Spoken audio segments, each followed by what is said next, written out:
Hello, my name is Tony. Bowing to public demand, I've decided to give the people what they want. No, I'm not going to voluntarily offer myself to be held hostage and experimented on in a black ops Siberian gulag. Forget that, not happening. I am, however, going to accede to the many requests, well, two, I have received imploring, alright, gently suggesting, that I make a video about Death Wish 3. Make no mistake, I don't think this has anything to do with it being a creatively or technically good film. Because it's not. It's more to do with the sheer crazed hilarity and frenetic hypomania it has the power to induce in the viewer. Yeah, objectively speaking, it's a mindless cinematic exercise, but on an emotional level, it can be a rip-roaring smorgasbord of monumentally careless and trashy bread and circuses shit that dismays and delights in equal measure. Approach it with an open mind at your own peril, and it will take every opportunity to lobotomize the living fuck out of your brain. You have been warned. Shall we then? Oh, before we go any further though, should you want to know my opinion of director Michael Winner, and let's face it, why wouldn't you? I'm not going to go into any depth here. I'll refer you to my videos on Chateau's Land and Lawman, which will explain to those interested. I will just say that I don't follow conventional wisdom, holding an opposing view to the populist one, in that I think he was a seminal 60s and 70s filmmaker who made some of my all-time favourite movies and coined the template for contemporary revenge cinema. He had a unique vision and pursued it no matter what anyone else thought. The original Death Wish was a landmark flick, and any film that gets people standing up and applauding in a theatre is having some sort of emotional impact on its audience. I'm not saying if it's a good or bad impact, just that it spoke to and motivated people in some way, which is a rare phenomenon. In Death Wish, the first one, Charles Bronson is Paul Kersey, a successful New York architect whose wife is brutalised and daughter beaten and raped in a home invasion. The wife dies and the daughter is left in a vegetative state. A veteran of the Korean War, in which he served as a medic because he was a conscientious objector, Kersey is grieving and unable to come to terms with what has happened. As a sort of penance and therapy, he starts walking the city streets at night expecting to be attacked. When he is, he hits back with a sock full of coins and his shocked attacker scrams. This nocturnal activity escalates when he gets a gun and starts killing muggers. In the press, he is known as the Vigilante. Embarrassingly for the police, the stats on mugging start to significantly decrease, and the public are proclaiming the Vigilante a hero. The mayor and the cops want the Vigilante stopped. When Kersey is eventually apprehended, he isn't prosecuted, and he doesn't go to trial, as it is felt to be politically inexpedient to go this route and face a public outcry. He is literally kicked out of town, told to go and live somewhere else unless he wants to face the justice system, and so he does.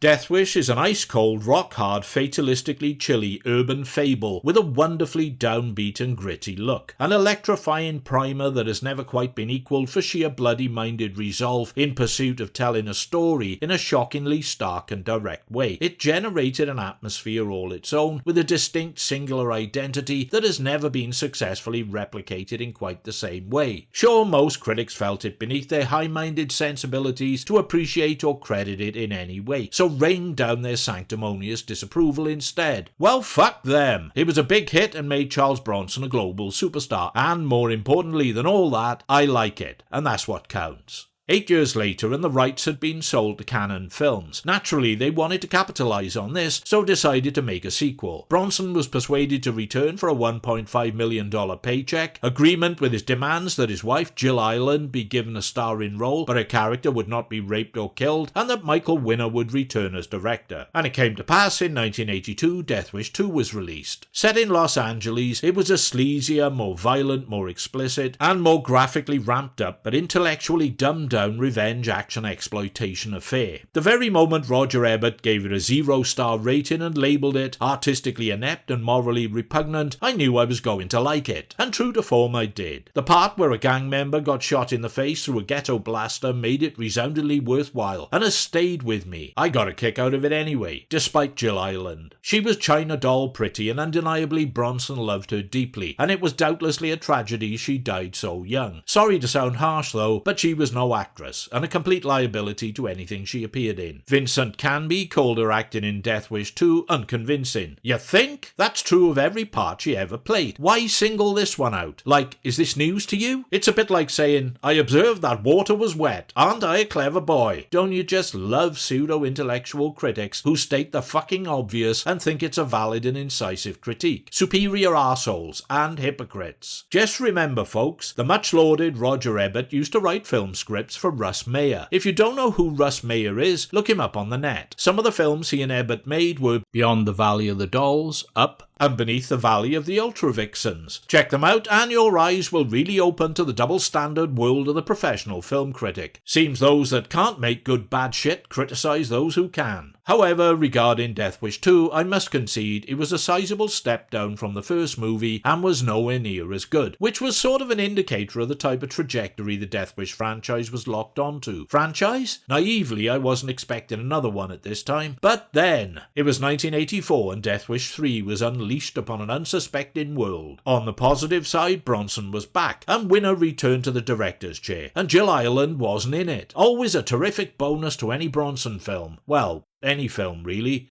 made by anyone, anywhere at any time. Paul Kersey is back in NYC, visiting an old army buddy, Charlie, who lives in a tenement block in an inner-city ghetto that looks like a war zone, which it's soon going to be, almost as though the location had pre-prepared itself and got at least halfway there in advance. May look like shit now, but it's gonna look a whole lot worse in a bit. Being the literal kiss of death to nearly anyone he ever met, it comes as no surprise that when Kersey arrives at Charlie's slum apartment, his buddy is battered, bleeding, and close to breathing his last. Some local gangbangers have just invaded his place and kicked the shit out of him for refusing to pay them protection money to protect him against them. Naturally, soon as he claps eyes on Kersey, a veritable Grim Reaper in human form, he dies, and the Fuzz arrive, arresting our vigilante chum on suspicion of murder. The police, in the form of a raging Chief Shrieker, Ed Lauter, piss all over Kersey's rights, holding him without charge, beating him up and treating him like shit. He's going by the name of Kimball, wonder where he got that from. But Shrieker recognises him, starts calling him Mr. Vigilante, and in a remarkably creative stab at community policing, lets him go free on the proviso he returns to the inner city shithole to gather intel on the gangbangers and kill as many of them as takes his fancy. A case of, we're not getting anywhere, why don't you have a go, Mr. Vigilante? Public Defender Catherine Davis, Deborah Raffin, meets Kersey for all of 2 minutes and advises him to file a complaint about the police and his treatment. Kersey brushes her off, showing no interest whatsoever in either her or her advice. Kersey returns to Charlie's delightful residence and meets ex-World War II veteran Bennett Cross. Martin Balsam. Cross tells him that the rent on Charlie's apartment is paid up until the end of the month. It's a freebie, so Kersey moves in. And we're off. First, Kersey provides the seed of inspiration for Home Alone. Gangbangers keep coming in through the windows off of the fire escape and stealing stuff. So Kersey hammers nails through a wooden board and puts it down under the window. Someone gets their foot impaled. Then he rigs a plank of wood on a spring in the home of elderly Jewish couple the Kaprovs. When the window is opened by a would-be insurgent, the plank will slam upright. Someone leaves 2 bloodied front teeth behind embedded in the wood. Kersey buys a used car and parks it on the street. When the hoods are attracted to it like flies to fresh shit, he steps outside and shoots them dead, then casually walks back into the building to resume his supper with the Kaprovs. The gang leader, Manny Fraker, Gavin O'Herlihy, a psycho with slick back hair, a very wide parting, and the eyes of a dead reptile, wants Kersey wasted, man. Renting a safety deposit service, Kersey takes delivery of his friend Wildy. Wildy is a gas-operated automatic pistol version of an elephant gun. He's going to use it to take down a gang member called Giggler. You'll notice the locals buy a lot of groceries and walk around with them in brown paper sacks. The women make sure their hand and shoulder bags are always dangling on display. I've never seen a film where so many people buy so many groceries and attract so many muggins and don't seem to learn anything from it. Giggler attacks them and sprints away with the spoils so fast that no one can catch him. Kersey wanders around at night with his Nikon camera slung over his shoulder, giving the distinct impression he's as dumb as everyone else. When Giggler strikes, snatching Kersey's camera and running away into the distance, sniggering and capering maniacally Ironically, his triumphant hysteria is soon cut short by a long-distance bullet to the spine, courtesy of Wildy, giving a whole new dimension to the phrase "died laughing." Remember Deborah Raffin's character, a woman of smooth, flawless complexion, of fresh-faced beauty and refined sexuality, and aged a mere 31. Remember how Bronson, a man of weathered and craggy appearance, monolithic disposition, and grey in hair, aged 63, had graced her as much attention and interest as you would a discarded bubblegum wrapper briefly crossing your field of vision. Well, apparently she was instantly attracted to this dismissive monosyllabic criminal type with a dodgy alias and visits him in his new locale to invite him to dinner at her place. In fairness, they do take it slow. He doesn't fuck her on the first date, he waits until the second. What a gentleman. She's not around for long anyway. As she waits for Kersey in his car outside of his safety deposit box place, Fraker punches her unconscious and releases the handbrake on the car. As it rolls down the hill with Kersey lazily jogging along behind it, Miss Raffin awakens briefly, just in time to gently collide with another vehicle. It's the mildest of fender benders, a mere metallic kissing of chrome. That doesn't stop both cars exploding in a searing fireball of death and fatal incineration. Ah well, thinks Kersey, that didn't work out so good in the long term, and quickly moves on. If there's such a thing as invisible micro-grieving, he's perfected the art. Hispanic couple Rodriguez and his wife Maria are also beset by tragedy. Kersey saves Maria twice from mugging and worse, one occasion requiring he belt Alex Winter in the face with a metal pipe, and who wouldn't want to do that? But the third time she's caught walking around alone with an obligatory sack of groceries, her luck runs out. She is beaten and gang raped. Gotta have a rape, right? It wouldn't be a Death Wish movie without one. Apparently she survives with just a broken arm. Phew, what luck. But when Kersey and Rodriguez get to the hospital, she's dead. She only had a broken arm, they protest to the doctor. Yeah, well, clots and stuff. Happens, you know, guys. What can you do? Wonder where he trained. Seems to have the in-depth clinical knowledge stuff down to an absolute T. More munitions arrive for Kersey, including an M7 or rocket launcher. Where the fuck is he getting this stuff? Was Amazon a mail-order illegal arms dealer back then? And Bennett shows Kersey two belt-fed Browning machine guns Charlie brought back from the war. How exactly? They're as big as pneumatic road drills and weigh a fucking ton apiece. Did he come back on an aircraft carrier? Why didn't he smuggle a fucking Sabre jet as well? Anyway, Kersey advises against using them as a lot of people could get hurt. Oh, perish the thought that should happen. But considering the script has gone to the trouble of telling us about the rocket launcher and the machine guns, it's safe to assume they'll come into play at some waypoint. Bennett loses one of the machine guns when he takes on the gang and it jams, and he has the crap kicked out of him. He's off to hospital to be looked after by the same doctor who treated Maria. Reassuring to know? Fraker decides to go all out to whack Kersey. He calls on the services of a biker gang to supplement his already regiment-sized outfit of homies. The end battle on the street seems to go on forever. Kersey annihilates so many scumbags with Wildy, the Browning machine gun, and his Colt Cobra that I quickly lost count. The local residents fight back with household implements and more Home Alone improvisations. Many are killed horribly, but it's a small price to pay for freedom and justice and the right to bear arms. Some recurring little black kid keeps jumping up and down behind a wooden post or a tree, making you wish someone would just drill the little sucker and be done with it. Who the fuck does this kid belong to? The collateral damage to people and property escalates insanely off the chart, but he escapes unscathed. Sod's fucking law, I suppose. The end eventually comes, what feels about 4 hours later, when Kersey introduces Fraker to the business end of a law rocket in the kisser, and he is vaporized into a barbecued patch of smouldering ash. On witnessing this, the surviving gang members stare pensively,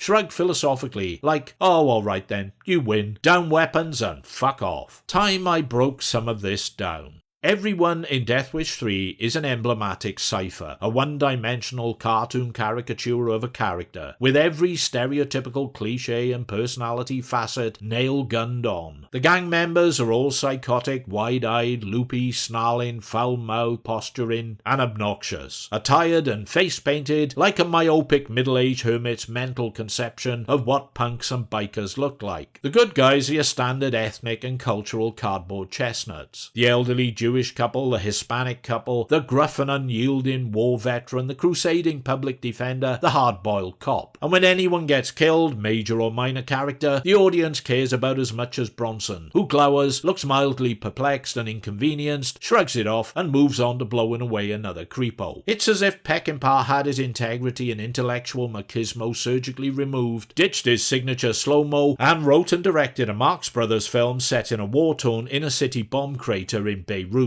Characters cheer Bronson on. The black kid who hides behind a random wooden post or tree flashes an "oh wow" grin, cries "yeah" and fist pumps the air when Bronson gives a punk a knuckle sandwich. Bronson matches his fist pump with a grin and gets a shout of "right on man, back at him." Fuck me, I hated that kid. Why the hell is he there? Bennett watches the destruction and carnage from his hospital room. People burning, screaming, bleeding, blown up, shot, buildings and vehicles exploding in apocalyptic detonations of gasoline, wood, and metal. Police and emergency services screeching around frantically, and he smiles and quietly cheers at the joyous tapestry before him. In that moment, Bennett is a mirror image of the audience, the thing Winner has manipulated us into being, spectators on an arena where a bloody and incendiary maelstrom of violence and death is played out for our pleasure and amusement. But you can't blame him as such, we're the ones watching it. In the end, a wounded Shrike grants Kersey some breathing space in which to make his escape, a head start. He walks away with his luggage, the neighbourhood around him, a semi-levelled, largely destroyed, smoking and desolate charnel house. He heads out manfully, in an aura of grim satisfaction, as if to say, my work here is done.